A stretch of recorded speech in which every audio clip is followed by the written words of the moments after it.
Hello বন্ধুরা, আজকের আমরা কিভাবে ফাইলের নেম এবং পাথ ওয়ার্ড ফাইলে শো করে সেই জিনিসটা আমরা শেখার চেষ্টা করব। তো প্রথমেই বন্ধুরা আমরা যেটা করব সেটা হলো ইনসার্ট মেনুতে যাব। ইনসার্ট মেনুতে গিয়ে আমরা যেটা করব সেটা হলো প্রথমেই আমরা কি করব, ইনসার্ট মেনুতে গিয়ে হেডার অথবা ফুটার যে অপশনটা আছে সেই অপশনটায় আমরা যাব। তো নর্মালি আমরা আসলে কি করি, ফুটারেই ফাইলের পাথের নেমটা আসলে দিয়ে থাকি।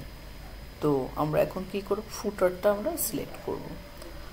তো ফুটার আমরা সিলেক্ট করে প্রথমে তার স্টাইলটা নিয়ে নিলাম কিভাবে থাকবে।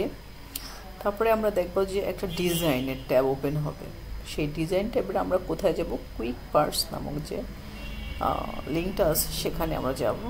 এখানে যদি যাই দেখি এখানে অনেকগুলো অপশন আছে। তো সেই অপশনগুলোর মধ্যে আমরা অনেক কিছু দেওয়ার সুযোগ আছে।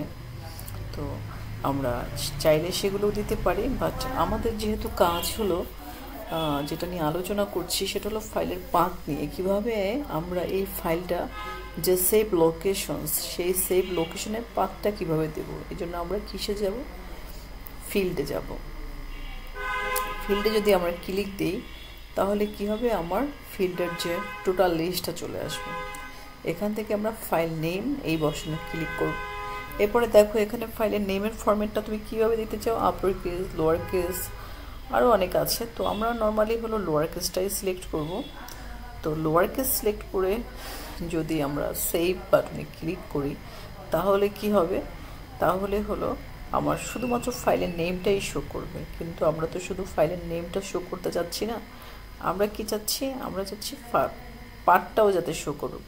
তাহলে আমরা এখানে একটা টিক দিয়ে ওকে ক্লিক করে দিলেই ফাইলের লোকেশন সহ তার নামটা চলে আসবে বন্ধুরা।